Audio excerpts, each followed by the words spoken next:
Welcome to the Dermastore Podcast. A chat about all things skincare, skin health. And if you're a real skin nerd, we hope you'll join the conversation.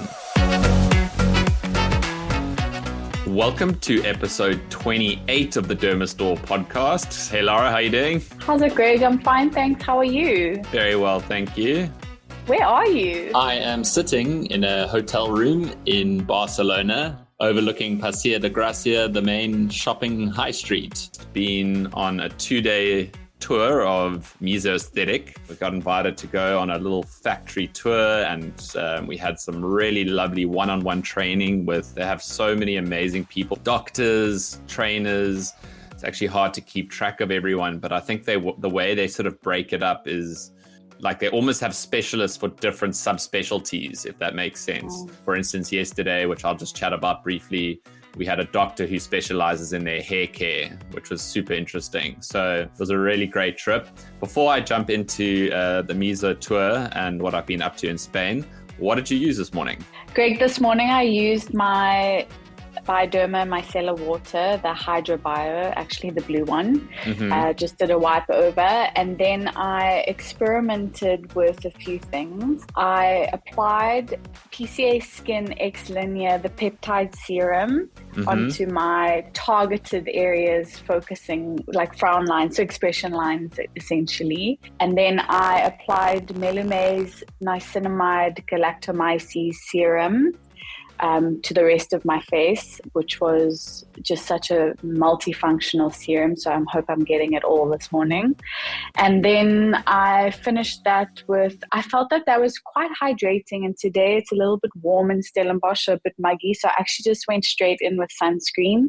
And I used the Helio Care gel oil free this morning, which was really, really nice. Yeah. And I didn't put anything else on. So very simple routine, actually. You look quite glammed up today. A little bit of blush goes a long way. Okay. And I am using my, which is a skincare product, is my Color Science mascara. And I am in 2 weeks now of using it. And I have seen a noticeable difference in my lash condition. Lovely. So that is really cool. Yeah. Cool. Good to get that feedback. Very, very important for a new launch like that. Yeah. Did you get up to anything? It's a little bit cold there, you said. Yes, it's a bit cold. It's been raining. We've actually had okay weather, but it just rained yesterday. I got caught in a thunderstorm, which is always fun. But I did have a little umbrella I'd bought at Uniqlo. So I haven't actually showered yet because I'm waiting to go to the airport. So I like to just shower just before leaving the hotel. So I actually haven't done any skincare this morning. I have been trying a few new things here and there. Essentially jumping straight into the Meso conversation, I think what is nice about just talking it, because it's so fresh on my mind, obviously having been there yesterday, just what an incredible brand. It kind of reminded me of the Derm tour we did a couple of years ago. We've been coming out to Spain at least once a year to check in with Derm. They have an annual distributors meeting, and we've had a tour of their facility. And what always blows my mind is how slick these organizations are. In skincare, you can outsource a lot of the work, like sort of the lab work. All of these companies, Meso included, they do everything in-house, which is just so impressive. From even the water filtration systems that they have in their labs, the whole lab is sterile because they actually do injectables as well.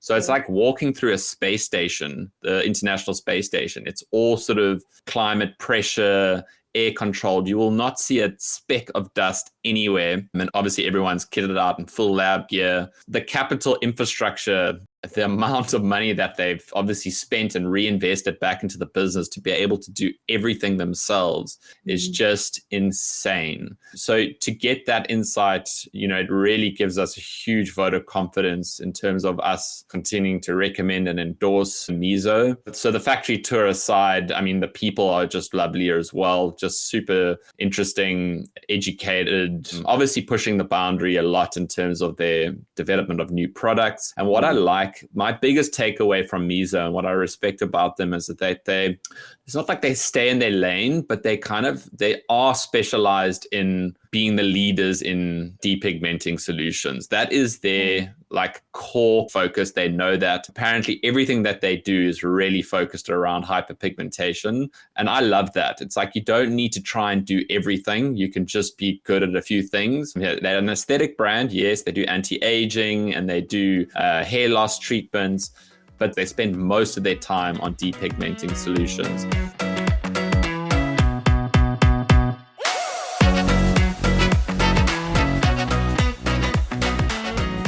And it shows, hey.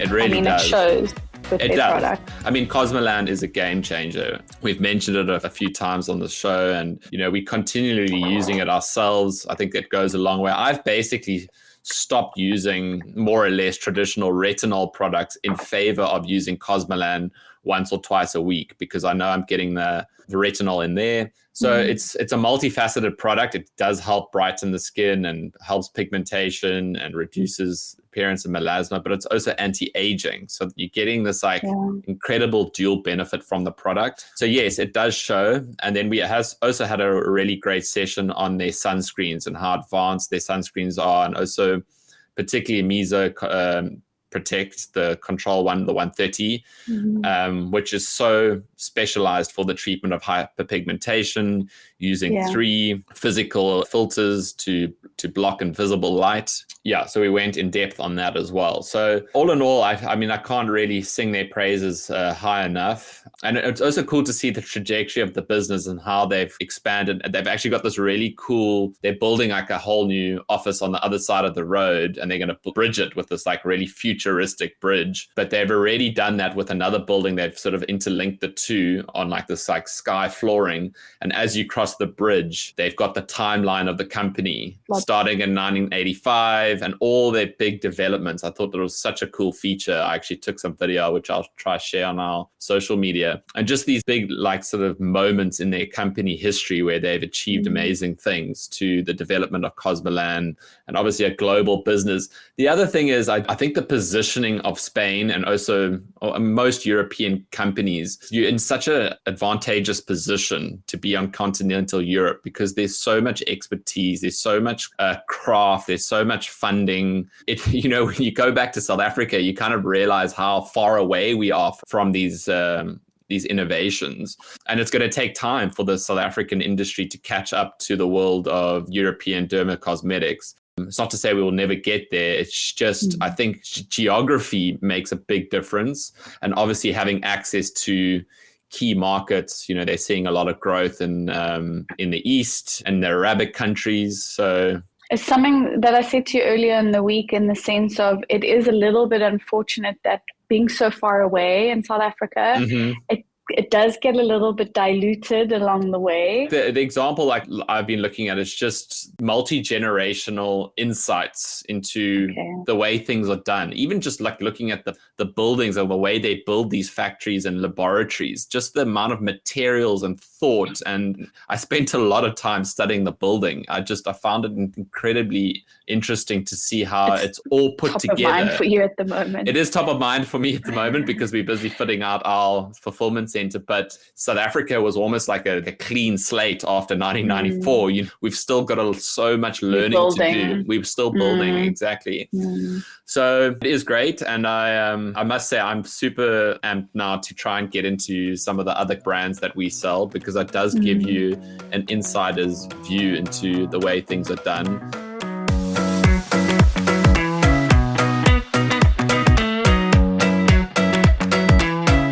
We've sold Cosmelan for a little bit now, a couple of months. Hey, Lara, 3 months. How is the feedback? Because obviously it comes with a risk as well of having complications. It is a very potent treatment. It's a powerful treatment. It's not for everyone. And obviously concern is, you can't sell it online because it might get adverse events. But I think we've done a really good job of setting up that landing page and doing the diagnostics. And so how are we going with it? I think it's been received really well. People are curious. Cosmelan is such a well-known, and it talks to exactly what you said about Mesoestetic crafting this hyperpigmentation solution for patients. And so Cosmelan is incredibly well known in the industry, yet not as accessible as I think a lot of people want. And we are so lucky that we are able to now give access to people to have Cosmelan in a safe way, which is through our registration process. And the people that I have engaged with who have purchased it, because we do a 2-week follow-up call with them, is firstly, they are grateful for our procedure. They appreciate it because they understand the importance of it. And then secondly, their feedback has been so positive. In fact, it's taken me by surprise because, while we have been testing it, obviously a delicate little flower I am, because I found the product to be quite intense. And the feedback from our clients has been, they're loving it. They're seeing the results. They're so committed. Something that has shown is that they actually are experienced users on Cosmelan, whether they've used the Cosmelan 2 before or they've had the Cosmelan peel in clinic. They definitely are Cosmelan experienced. And if they were not Cosmelan, and this is something that I also loved so much about Mesoestetic, is being so powerful in the hyperpigmentation game, they were maybe previously on the Melan Tran 3X kit, which is the perfect preparation for Cosmelan 2. And I was thinking about it the other day that, when you finished your pot of Cosmelan 2 and you've achieved your result, that it's so nice to be able to go back the Melan Tran 3X kit as your maintenance, and then almost like as your once a year booster, you'll go back onto your Cosmelan 2. Or like how you're using it once a week, and then you could use Melan Tran 3X in between. It's been fantastic, actually. And it makes me so happy to hear the results these patients are experiencing, because when we see, they really do have melasma, and I can see how this affects them from a confidence thing. Yeah. Well, that's the thing for us is, it is a privilege to be able to sell something like this, because we know those patients who have really chronic problems with pigmentations, relapsing condition, it often, just exacerbated by the sun, or, you go on that holiday and it re-triggers. Also, something interesting we learned is that the melangenesis process doesn't have to be triggered just by direct exposure to the sun. If you go on your beach holiday and you've got pigmentation on your face and you keep your face out of the sun, just even putting your legs in the sun will make your pigmentation on your face darker, because it just triggers that process. So that's a super interesting insight. So you think, I can cover my face. It ignites that process. Because obviously that makes so much sense, because everything's connected. Everything's right? connected. Skin. Everything's connected. So Cosmelan is a journey, and I think the best way to communicate this to patients, and that's why our process is so rigorous up front.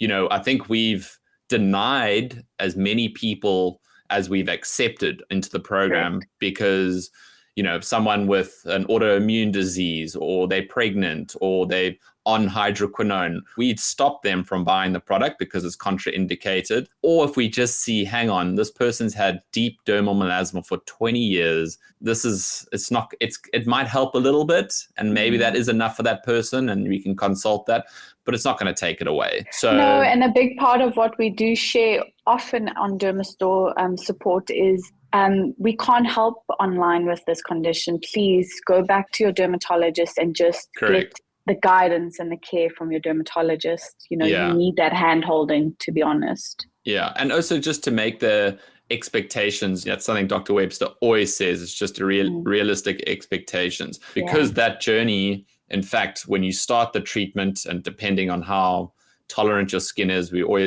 we strongly advise to use a retinoid at least 6 to 8 weeks in the lead up to, especially if you never used retinoids before, but to use a 0.3, a 0.5, just to build your skin's resilience to retinization.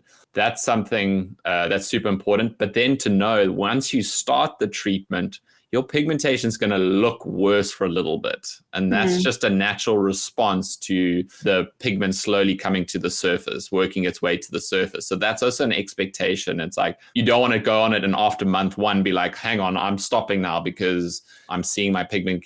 Then slowly it starts to fade out. One thing I do also want to make note, which I learned from a client this week from engaging with her on Cosmelan too, was again to say that this is not the silver bullet, in the sense that this is not going to cure your pigmentation. She said that she actually had stopped using Cosmelan too for some time because she couldn't get hold of it, and her pigmentation relapsed. So it's really important to remind you that hyperpigmentation is a chronic relapsing condition, which means you will always have it. It's just how we manage it every single day. Exactly. It's really, really important that you just have to, it has to be part of your daily routine. Controlling pigmentation. And just using the correct sunscreens. Again, going back to the iron oxides are the key here. And that's in the Meso Control, the 130. Obviously, there's been a bit of debate around screens and visible artificial light. We went into that again, and it's such a low intensity that you get out of a screen. You would have to really have it on full brightness for a long period of time for it to make any kind of significant damage. But what they did say, which was quite interesting, while it doesn't necessarily make pigmentation darker, it can actually increase the spread. Artificial visible light can increase the spread of the melasma. So if you've got just a little spot on your face and you're constantly on a device, a bright device, it can actually increase the spread. It won't necessarily make it darker. But obviously, it's a variable thing. We get visible light just from the sun as well. So that pigment in there is key. And it also, again, it's just ongoing use of these things, and also wearing physical protection, sun hat, sunglasses. And ultimately, if you are very prone to it, you're going to have to limit your sun exposure as much as possible. So it's an amazing product, and I think we're just going to continue to see good results with it. And as you say, you can tie in the Melantronics 3 as a maintenance routine as well. So feeling very confident in the product and the brand, and we'll have to get you over here sometime to also get the experience and the training. Well, I think that's all for today's episode. Good to catch up with you. I'll see you in a few days. Well, travel safely, and we'll see you soon. Okay. All right. Cheers. Bye.